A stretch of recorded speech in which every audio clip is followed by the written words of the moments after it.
Hello students, आज हम उस टॉपिक पे बात करने वाले हैं जो आप बेसिक क्लासेस में पढ़ते आ रहे हैं और आप जानते हैं, जिसका टॉपिक है पाई। पाई को आप जानते हैं कि इसे 22/7 भी लिखा जाता है पाई के प्लेस पे।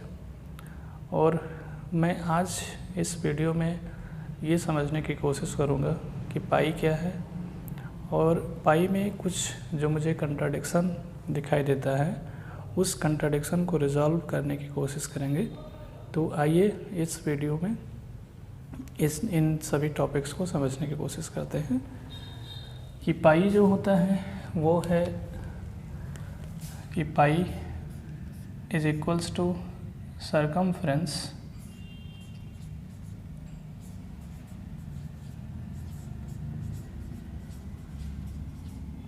Upon diameter.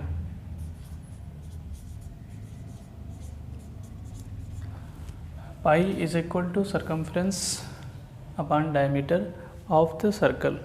जैसे कि ये सर्कल है, इस सर्कल का सरकमफ्रेंस c है और इसी सर्कल का डायमीटर स्मॉल d है। तो जो पाई होता है वो होता है circumference upon diameter, that is pi is equals to c upon small d, ये होता है। अब पाई का बेसिक क्या कॉन्सेप्ट है, आखिर पाई को कैसे जो आप एक इमेजिंग की तरह आप हम लोग यूज़ करते हैं या आप समझ सकते हैं कि पाई इतना अमेजिंग क्यों है।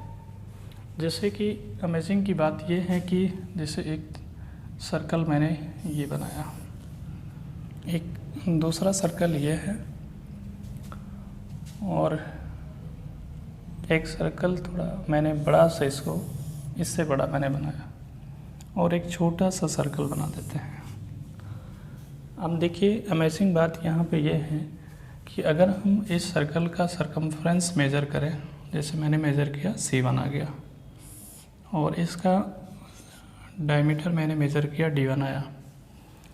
इस सर्कल का सरकमफ्रेंस c2 और इस सर्कल का डायमीटर d2, इस छोटे से सर्कल का सरकमफ्रेंस c3 और डायमीटर d3।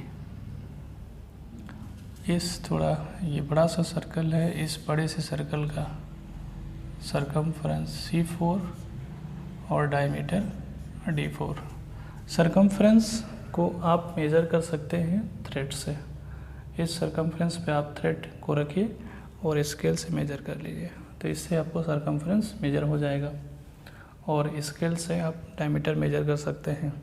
ऐसे आप सभी सर्कल्स का सरकमफ्रेंस और डायमीटर मेज़र कर लीजिए। अब यहाँ पे एक इंटरेस्टिंग चीज़ ये है कि अगर इस सरकमफ्रेंस को यानी c1 को अगर हम d1 से डिवाइड करें तो एक हमको फिक्स वैल्यू मिलती है, जैसे कि 3.146 अप्रॉक्सीमेट। अगर हम इस c3 को d3 से डिवाइड करें तो यह भी हमको 3.145 approximate.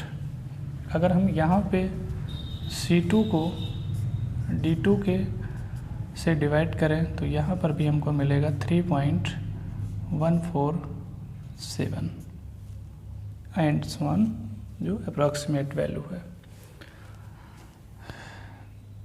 c4 upon d4 is equals to, ये भी हमको मिलेगा 3.143 अप्रॉक्सीमेट वैल्यू। अब आप यहाँ पे आप ऑब्ज़र्व करें तो यहाँ पे आपको एक फिक्स नंबर मिल रहा है 3.14, 3.14, 3.14, 3.14, यानी 3.14 के बाद का जो डिजिट है वो डिफरेंट है, लेकिन एक फिक्स डिजिट आपको यहाँ पे मिल रहा है 3.14 सभी में, वो चाहे छोटा सा सर्कल है या वो एक बड़ा सा सर्कल है, या उससे बड़ा सर्कल है, या उससे बड़ा सर्कल है, या आप कितना भी बड़ा सा सर्कल ले लीजिए या कितना से छोटा सा सर्कल ले लीजिए, उन सभी सर्कल्स में अगर सरकमफ्रेंस को अगर उसी सर्कल के डायमीटर से डिवाइड करेंगे तो हमेशा 3.14 अप्रॉक्सीमेट मिलेगा।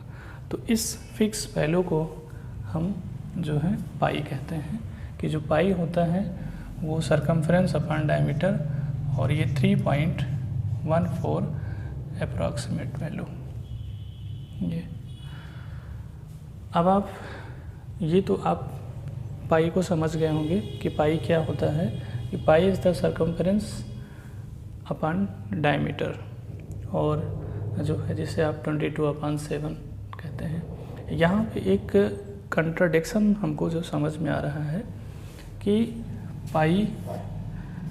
पाई is equal to C upon D. इस कंट्राडिक्शन यहाँ पे आप समझिए, देखिए क्या है कंट्राडिक्शन। जैसे C upon D, rational number का डेफिनेशन याद करिए। रेशनल नंबर का डेफिनेशन था पी अपॉन क्यू, कि अगर नंबर पी अपॉन क्यू के फॉर्म में लिखा है तो वो नंबर रेशनल नंबर है। तो यहाँ पे नंबर पी अपॉन क्यू के फॉर्म में लिखा हुआ है सरकमफ्रेंस अपॉन डायमीटर, तो इट इज़ लुक्स लाइक, यानी ये देखने में हमको रेशनल नंबर लगता है, लेकिन एक्चुअल में जो हम जानते हैं या आप जानते हैं कि पाई क्या है, इरेशनल नंबर। पाई इरेशनल नंबर होता है, और सी अपॉन डी ये देखने में रेशनल लगता है, जो कि रेशनल का जो डेफिनेशन है वो उसको फॉलो भी करता है, सी अपॉन डी यानी पी अपॉन क्यू।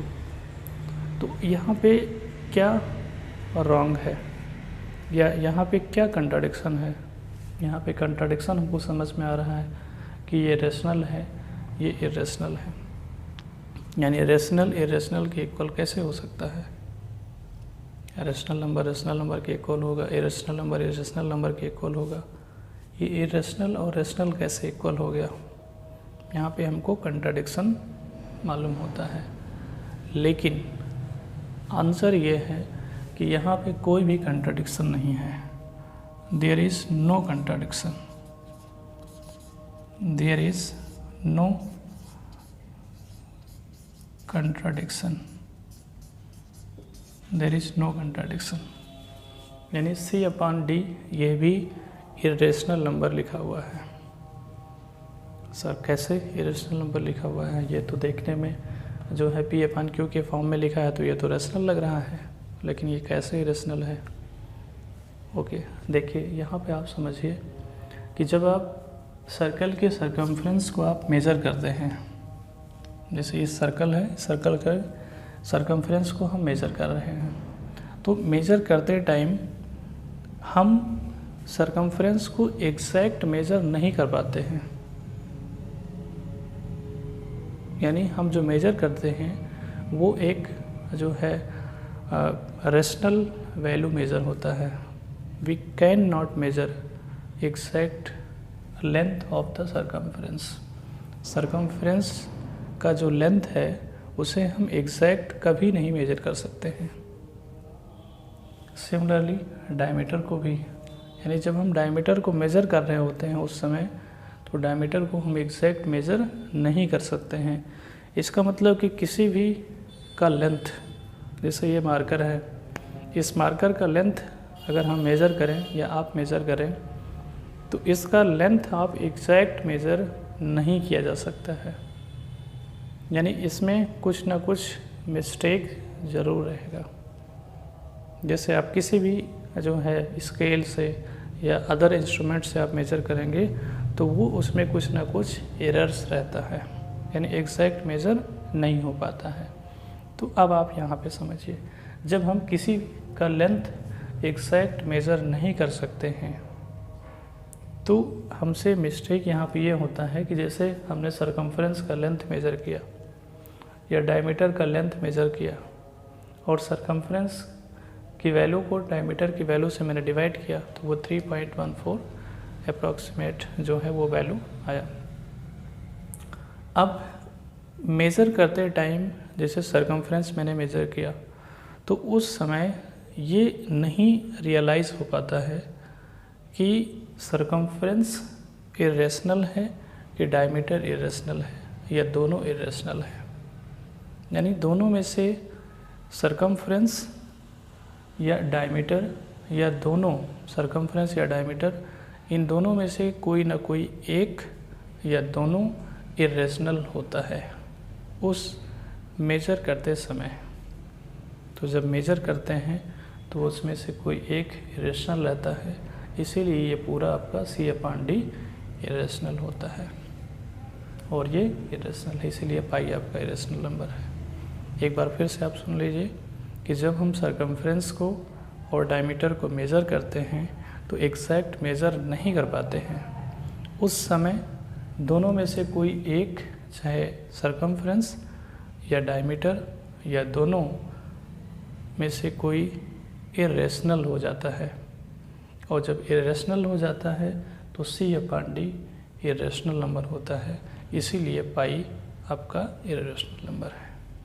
तो आई होप ये वीडियो आपको जो है बहुत ही पाई को समझने के लिए बहुत ही हेल्प करेगा और आप अच्छे से समझ भी गए होंगे कि पाई जो है क्या होता है, सरकमफ्रेंस अपॉन डायमीटर।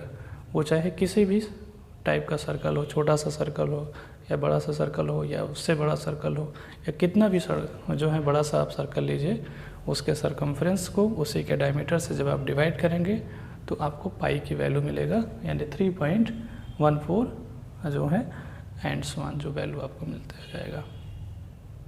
और जो यहाँ पे आपको कंट्राडिक्शन नज़र आ रहा है कि ये रेशनल है, ये इरेशनल है, लेकिन यहाँ पे कोई कंट्राडिक्शन नहीं है, यानी ये भी इरेशनल है।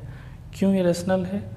जब हम मेज़र करते हैं C और D को तो दोनों में से कोई एक या दोनों कोई एक जो है इरेशनल हो जाता है, इसीलिए C/D इरेशनल होता है और पाई इरेशनल हो जाता है। तो आई होप आपको समझ में आ गया होगा clear. Thank you so much. See you next video other topics.